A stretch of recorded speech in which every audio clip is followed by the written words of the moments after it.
Hello everyone, and welcome to a brand new theory and speculation video. Today, I'm going to be covering a bunch of different overarching topics from Fontaine's Archon quests, including the Prophecy, Farina, the Primordial Sea, and more. Even though we got a bunch of new information in version 4.1, there are still a ton of unanswered questions that I want to speculate on. Of course, there are spoilers ahead from 4.1, so you have been warned. With all that said though, let's get right into the video.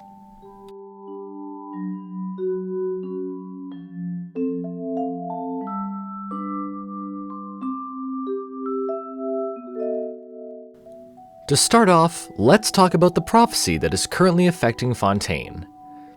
As we've been told, the prophecy's origins can be traced back to the last words of the previous Hydro Archon, Agiria. These words could be what she says in the final feast, those being, "The original sin is the fairest. Everyone sinks. Make the most of the final feast, because for the sinners, the curtain call has come." This quote does align with the prophecy, and how it says that the people of Fontaine will dissolve into the waters, leaving only the Hydro Archon behind on her throne. However, I think that the true origin of the prophecy could be found long before Agiria even arrived in Fontaine all those years ago. Long ago, civilizations would commonly rise and fall across Fontaine. The people of these civilizations yearned for things that belonged to Celestia, and as a result, they were punished with 100 days of rainfall that swept their civilizations away. Eventually though, this cycle would seem to stop when the god king Remus appeared. He united Fontaine under a new civilization called Remuria, and for a time, it prospered. However, Remuria too would face a prophecy, and the people knew of the power of the Primordial Sea.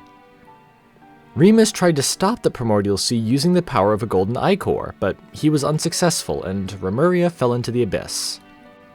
I recently made a video about Remuria, so if you want a more in-depth look at that time, I recommend checking it out. Anyways, at some point after Remuria fell, Agiria would arrive in Fontaine, becoming the Hydro Archon. Thousands of years later, during the Cataclysm, she too would pass away. The civilization of Fontaine did not fall with her, but her death marks the origin of the current loop of the prophecy. I say loop because the prophecy has been fulfilled before, as seen with Remuria and the civilizations that came before it. At the root of this loop lies the Primordial Sea, so let's talk about that and what exactly is going on with it. As I've said, the prophecy states that all life in Teyvat comes from the Primordial Sea, and that one day it will return to it. Throughout the Fontaine Archon quests so far, we've seen the prophecy start to advance. Most recently, the sluice gate within the fortress of Meripede burst open with primordial seawater, before Nervalet was able to reseal it. Speaking of Nervalet, in that cutscene, he said this in regards to the primordial seawater. "This sentence is too severe. Forgive me for overruling it." To me, this makes it seem like the sovereigns and the bishops have some relation to the prophecy, and that in the past, they may have weaponized the primordial seawater against Fontaine. Perhaps the giant narwhal we see at the end of the 4.1 Archon quests may have some sort of connection to the Hydro sovereigns of the past. With that narwhal likely being the weekly boss of 4.2, we could have Nervalet interact with it, alongside other characters who have been important in the story so far. One of these important characters is of course Child, who likely accidentally kickstarted this loop of the prophecy. We learned early on in Fontaine's Archon quests that when Child fell into the abyss as a teen, he awoke it. After seeing the narwhal in that final cutscene, it made me think that this it was in fact the narwhal, and that it has control of the Primordial Sea. Child awakening the narwhal would also explain why he was deemed guilty by the Oratrice. If he hadn't awoken the narwhal, the Share likely wouldn't have had access to primordial seawater to dissolve the girls he kidnapped, and Vizhnir likely wouldn't have been dissolved in the first place. Either way though, Child awakening the narwhal may have been unavoidable, given that his constellation is Monoceros Caeli, meaning Celestial Narwhal. He may very well be connected to this narwhal in some way as well, as during the 4.1 Archon quests, we learned that it called to him while he was in the Fortress of Meripede. It could also be the source of his foul legacy powers. Even though that power was taught to him by Skirk, its source could still be the Narwhal. Given the fact that this Narwhal will very likely be the weekly boss of 4.2, it makes me somewhat worried about Child's fate. If the two are connected, the end of the Narwhal could also mean the end of Child. We might then have to find a different solution for dealing with the Narwhal, perhaps with the help of Nervalette, the Hydro Sovereign. Alternatively, the death of the Narwhal could just incapacitate Child for a while, but still put him at risk. This could then lead into an interlude quest that follows the Fontaine Archon quests, similar to the one we got with Scaramouche and Sumeru. This interlude quest could finally introduce us to Child's master Skirk, that is, if she doesn't appear in the main Archon quests. It would be really cool to finally meet her, and her appearance could give us a bunch of lore on the Abyss and other topics. Now then, I think it's time to talk about the Hydro Archon and where the Hydro Gnosis could be. For a while now, the two main candidates for the Hydro Archon of Fontaine have been Furina and Nervalette. However, I agree with Arlecchino in saying that neither of them really fits the bill. Furina appears as the Hydro Archon Focalor, but she does not possess the Hydro Gnosis and seems to avoid conflict in general. Nervalette is the Hydro Sovereign of Water, and doesn't like the Archons in Celestia, as they stole some of the power from the Sovereigns to create the Archon's authorities.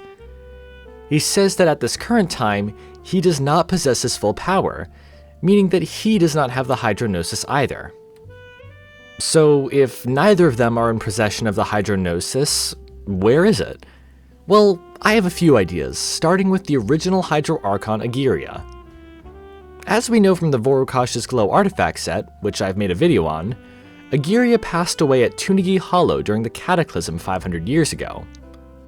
When she died, she turned into a pool of sweet dew called the Amrita, which Greater Lord Rukkhadevata used to create the magnificent tree known as the Harvest Stockum.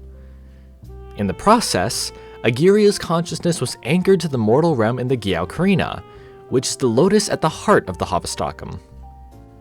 However, throughout this entire artifact set, there is no mention of the Hydro Gnosis. For the other Archons who have passed on, there is some explanation for how the Gnosis got passed along. A was there when Makoto died, and Rukkhadevata could have easily given the Gnosis to the newly born Nahida. With Agiria though, we have no idea how the Gnosis would have been passed along. It could simply be that it returns to Celestia and then is given out to the next Archon, but I think it would be much more interesting if it had to be physically passed along. If it wasn't, the Gnosis could still remain within the Gyao-Karina. After all, the Harvest Stockum is powerful enough to cleanse the abyssal defilement in the Girdle of the Sands for hundreds of years, which could be due to the power of a Gnosis. We know that Archons aren't immune to abyssal powers, but they seem to have a bit more resistance to it, as seen with Venti and Durin's Blood in Mondstadt's Archon quests. Now, the next two people I want to talk about are Skirk and Child. This one is definitely my crazier idea for this video, but bear with me. Skirk could have easily been alive during the Cataclysm, and she could have stolen the Gnosis after Agiria passed away. When she met Child, she could have secretly passed the Gnosis on to him. Again, this is probably very unlikely, but I still wanted to mention it. As for the last character, that would be the true Focalor. When Arlecchino spoke to us about attacking Furina, she mentioned that she had sensed Furina was under some sort of curse, but didn't give us any more details about it. I have a few ideas regarding this curse, but my favorite was that Furina was deceived into thinking that she was the true Hydro Archon, allowing the real Hydro Archon to watch through her eyes from behind the scenes. Over the years, Furina would see this as the truth, lying to herself about the situation. This idea is supported by the quote given by Nicole on Furina's official announcement. "One lie always follows another, and so justice awaits inescapably at the end. The ignorant see this as some kind of farce, but if they trace back to the source, they inevitably realize that they began by deceiving themselves. Perhaps the final Archon quest in Fontaine will involve us trying to find the true Hydro Archon who has been acting behind the scenes. When we do discover this Archon though, it opens up a new question. Since 2 different people in Fontaine wish to obtain this item, what will be the fate of the Hydro Gnosis? Arlecchino wants to obtain the Gnosis for the Syriza's plan, and also to stop the prophecy, while Neuvillette wants to retake possession of the power that was stolen from him.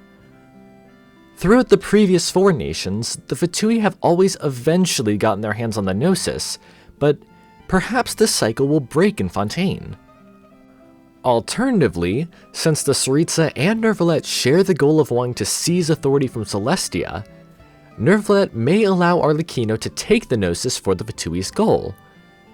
Before that though, he may use it briefly to repel the Primordial Sea once and for all, breaking the cycle of the prophecy in Fontaine.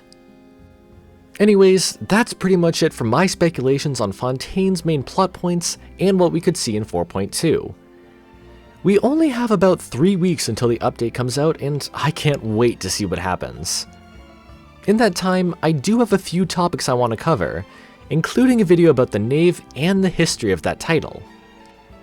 I would love to hear what ideas you guys have for Fontaine's story in the comments below as well. Anyways, that's it for this video. Thank you so much for watching. Sources and further readings are also in the description if you want to check them out. I hope you all have an amazing day, and I'll see you all in the next video.